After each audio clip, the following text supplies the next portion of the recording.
Good morning. I'm Brady Borrell coming to you live from Ochsner St. Mary Hospital, where LOPA, the Louisiana Oregon Procurement Agency, is having a flag-raising ceremony in honor and in observance of Donate Life Month. It was actually in April, but they were able to get it here today. So we're going to turn it over to Lana at this time. Good morning. Thank you all for coming to join us this morning at Ochsner St. Mary. We're happy to be part of the community and celebrate what we just finished up in April, which was National Donate Life Month. With such a busy month, we kind of were all over the state, to be honest with you. So we're kind of going to do a recap of National Donate Life Month and kind of talk about the importance of it, honor our heroes, and honor all of our recipients that have been given the gift of life through donation.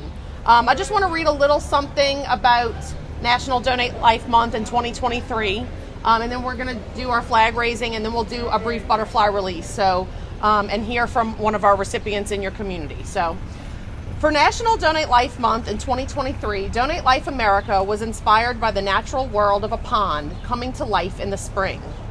Frogs and toads are a sign of healing and renewal, and water lilies represent hope. The lily pads we see on the surface of a pond are part of a much larger plant rooted below the water. The water lily plant reminds us of the support and collaboration needed for hope to bloom. This National Donate Life Month, we ask you to be a part of this interconnected, life-sustaining community by registering as an organ, eye, and tissue donor, becoming educated about donation, and championing the Donate Life cause. Please join us in the St. Mary Parish community and on social media to help us honor donors, recipients, and their families and caregivers. We'll also be recognizing the clinical teams continuing their dedicated work during this time to help honor the gift of donation and save the lives of those waiting for a second chance at life. At this time, I'd like to invite Mr. Lou Tamparello up to share his personal connection with donation. Thank you, Lana. Thank you, LOPA, and thank you, Ochsner St. Mary, for putting this on. We've tried for a long time to get this to happen. And this is a day and a month that we all remember the people that donate. Donate so we can be here. Me, Charlie, Kevin, Lena, everybody. And we remember those people that saved us, that was there, and both living and the ones that have passed away. So we thank y'all all for coming. It's been 12 years for mine, and I'm very blessed to have a donor family that helped me out. So I thank y'all again for coming, and thank y'all for putting it on. Appreciate it. Thank you, Luke. Thank you so much. We're going to raise our flag at this time, but I'd like to invite Kelly Hill from LOPA up to read the meaning of the flag. It's a different representation and meaning for many different people, and she'll kind of give us an overview. So, and thank you to our security team and everybody helping us to raise the flag.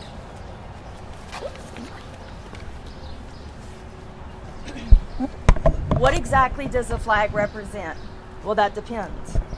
To the common passerby, it's a reminder that life isn't everlasting, and we will most likely all, at some point, be faced with the decision of whether to change lives through organ and tissue donation. To the hospital staff member, the flag is a symbol that they can take pride in, knowing their institution supports the life-saving work of donation and transplantation in philosophy, policy, and action.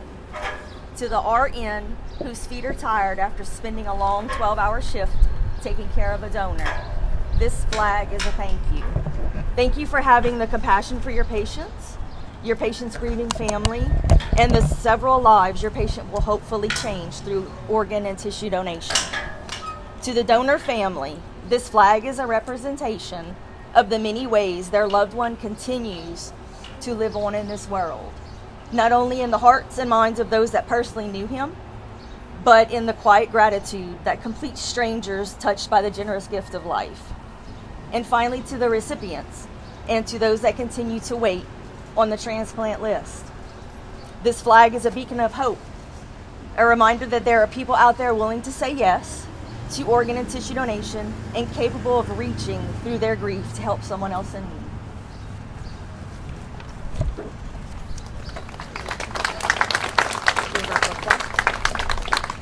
At this time, we would like to release some butterflies with Mr. Lou and a very special donor family member. to honor our donor heroes. So I would like to read the butterfly legend to you. We'd like to do the butterflies. And I'm going to do this. Okay. If anyone desires a wish to come true, they must first capture a butterfly and whisper their wish to it. Since a butterfly can make no sound, the butterfly cannot reveal the wish to anyone but the Great Spirit who hears and sees all. In gratitude for giving the beautiful butterfly its freedom, the Great Spirit always grants the wish. So, according to the legend, by making a wish and giving the butterfly its freedom, the wish will be taken to the heavens and be granted. Y'all ready?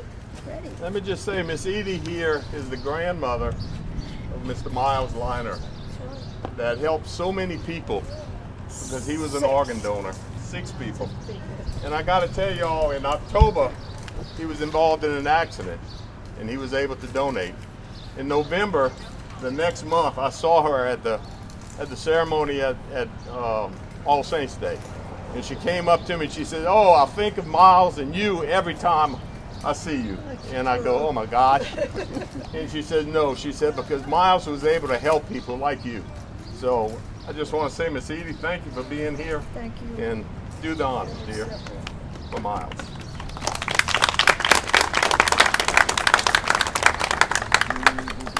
Go away. Go. They just need a minute. Here we go. There we go.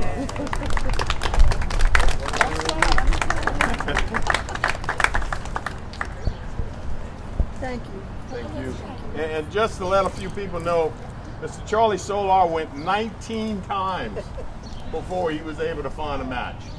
Kevin here had his first match by his brother 23 years ago. He had a stroke a couple of years ago. It affected his kidney again. He was able to get his sister to donate to him 6, 7, 8 weeks ago. 47 days. There you go. And he's with us, okay? And Elena is here, who was struck by a tough autoimmune disease that put her into the hospital very quickly. And within days, they found a donor for her. And she's here today with us. And that was 2 years, 3 years? 2 years. Thank y'all all for coming. We appreciate it. And thank everybody for doing it. And remember, Donate Life is about the donors and letting us be here to celebrate. Thank y'all.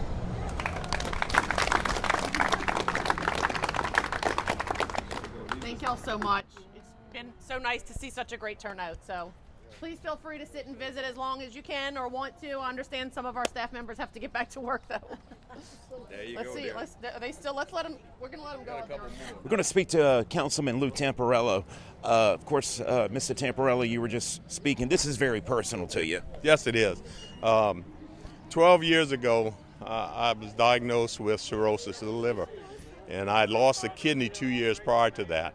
So they said, "You are a recipient for a liver transplant." I said, "Wow." And they said, well, since you're getting the liver, you've lost a kidney, you need another kidney. So you can get a liver and a kidney. I said, "Wow, a blue light special." But that was 12 years ago.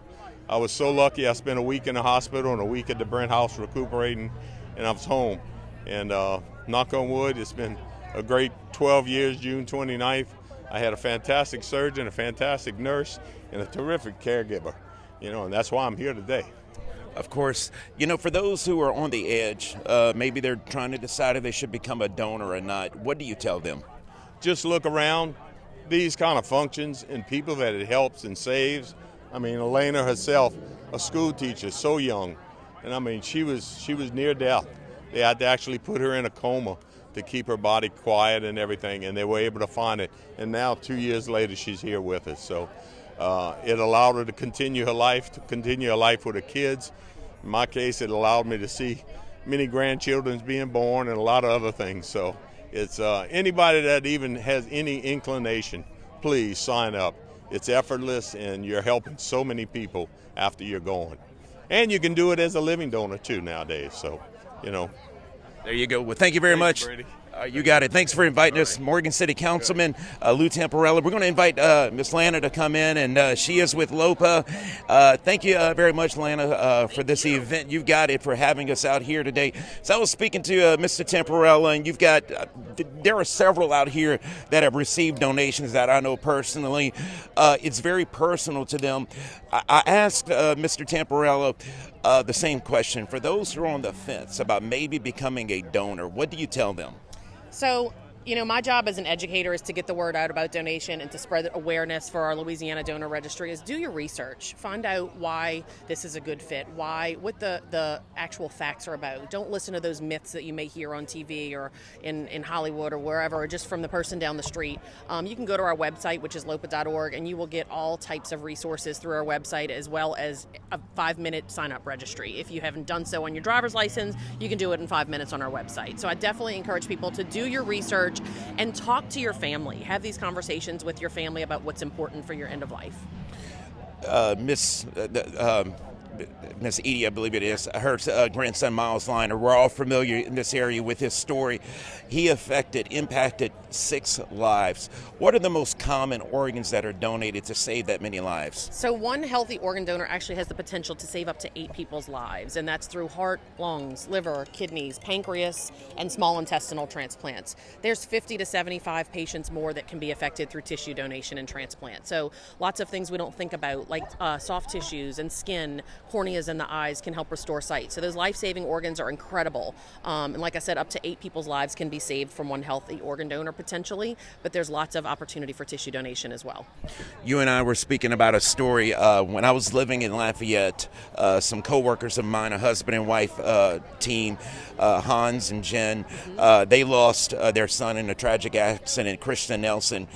He impacted, I believe, up to 8 lives. I don't think there was a dry eye in the room when someone announced it during his visitation.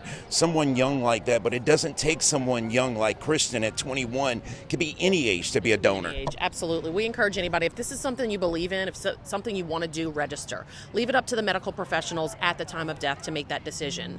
So our criteria changes all the time. Don't rule yourself out for any medical history because our criteria changes. So if it's something you want to do, register, and we'll make that decision for you at the end of life.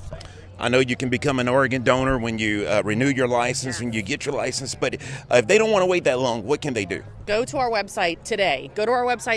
Watch our videos, read our stories, and while you're there, register. Like I said, it takes less than 5 minutes, and you can actually manage your own registry through there. And the most important thing is after you do that, whether you do it on our website or whether you do it at the Office of Motor Vehicles, share your decision with your family. These are not conversations that your family members want to have in an ICU waiting room for the first time. Have those conversations now. You won't be sorry.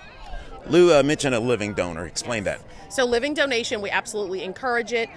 We do not oversee it. That actually goes through the transplant centers. We only recover from deceased donors to work with transplant centers. But if somebody is interested in living donation, we encourage you to do so. There's an opportunity for donating a kidney, a portion of your lung, a portion of your liver, but all of that would go through the transplant centers. Here in Louisiana, we have Ochsner and Tulane in New Orleans, and then we have LSU up in Shreveport. So if that's something someone has interest with, absolutely encourage you to contact those transplant centers. Great. Thank you so much. Lana Stevens with Louisiana Organ Procurement Agency. And again, you can go to their website and you can get that information. I'm Brady Borrell for KQKI News, coming to you live from Ochsner St. Mary Hospital. KQKI News, your local news and sports